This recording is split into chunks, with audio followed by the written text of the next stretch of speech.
कराची में शौहर के हाथों बीवी कत्ल। शौहर ने भाई की मदद से हामला बीवी को जबरदस्ती तेजाब पिला डाला। खातून 2 दिन जिंदा रही, जो अस्पताल में जख्मों की ताब न लाते हुए दम तोड़ गई। शौहर ने वाकये को हादसा बयान किया, जबकि उसकी बीवी मरने से कबल हकीकत से पर्दा उठा चुकी थी।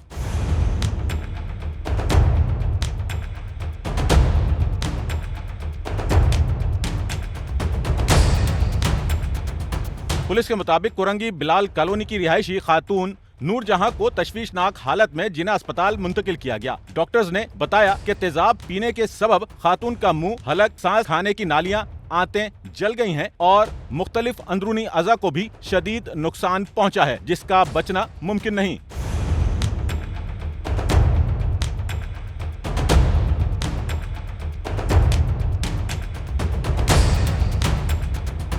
पुलिस ने खातून का बयान हासिल करने की कोशिश की, जो उसकी हालत के सबब मुमकिन ना हुई। शौहर से पूछा तो उसने वाकये को हादसा करार देते हुए बताया कि नूरजहां पानी समझकर तेजाब पी गई। इसलिए यहाँ पे रोती रहती थी और अब्बू को बोलती मेरे को वहाँ पे जाना है, बच्चों के मेरे को याद आ रही, तो वहाँ पे ना ये बर्दाश्त नहीं कर सकती, इसलिए बच्चों की वजह से वो चले जाती।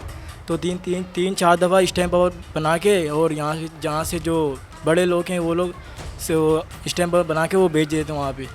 अभी जब मेरे को उसने उस दिन मेरे को 2 दिन पहले बुलाया था, मेरे को बाजी ने बुलाया था और मेरे को एक अल्ट्रासाउंड दिखाया था उसने। मेरे को शक हुआ था, मैंने भी समझा कि किसी उसके दोस्त का होगा शायद। 2 मासूम बच्चियों की मां और तीसरे बच्चे से हामला खातून नूरजहां की हालत देखकर शौहर पुरसुकून था कि सच बाहर नहीं आ सकेगा और वो नूरजहां की मौत के साथ दफन हो जाएगा। लेकिन मरने से कबल नूरजहां खुद पर हुए जुल्म की पूरी दास्तान बयान कर गई। शुरू से पता है क्योंकि दूसरी लड़की के साथ चक्कर है, वो उसके लिए बहुत पंचायत वगैरह हुआ। उसके बाद मारपीट हो गया, 3 दिन होरा लगा कर मारा उसको। उसके बाद बहुत जुल्म हो, लात वगैरह मारा था उसको। बच्चा भी ज़ाया हो गया, पेट में है बच्चा अभी भी। फिर 2 का कत्ल किया हुआ उसने, 1 को नहीं। मेरी बेटी नहीं सिर्फ, क्या बोलूँ, मुझे हवास में नहीं आ रहा सर, मैं क्या बोलूँ। मेरी बेटी चले गए, मुझे कुछ नहीं आ रहा, मैं क्या बोलूँ, कुछ समझ में नहीं आ रहा मुझे। बस मुझे इंसाफ दिला दो, ये कहना चाह रही हूँ मैं। नूरजहां ने बताया कि उसके शौहर ने अपने बड़े भाई की मदद से उसे तशद्दुद का निशाना बनाया, जबरदस्ती पकड़कर तेजाब की पूरी बोतल पिला दी। उसने हाथ पैर चलाकर बच निकलने की कोशिश की पर नाकाम रही। पुलिस ने तहकीक की तो शवाहिद की रोशनी में नूरजहां की बात सच निकली। आवाज़ बंद हो गई, उनका गला फटा हुआ था, कोई आवाज़ समझ में नहीं आ रहा था।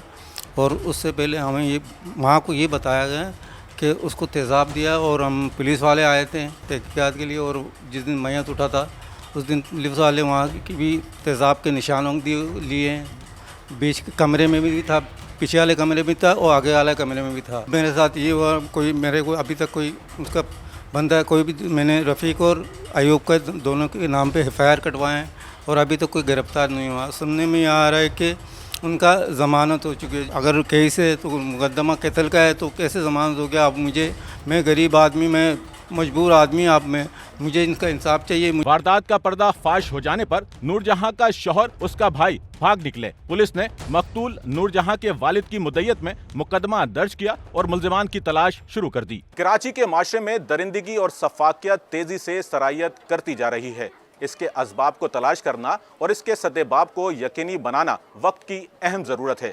कैमरामैन अमीन के साथ नौमान रफ़ीक, SNN Karachi. Sachal news network की वीडियोस में खुशामदीद। नाजरीन, वीडियो से मुतालिक अपनी कीमती राय का इजहार कमेंट बॉक्स में ज़रूर करें और चैनल को सब्सक्राइब करें।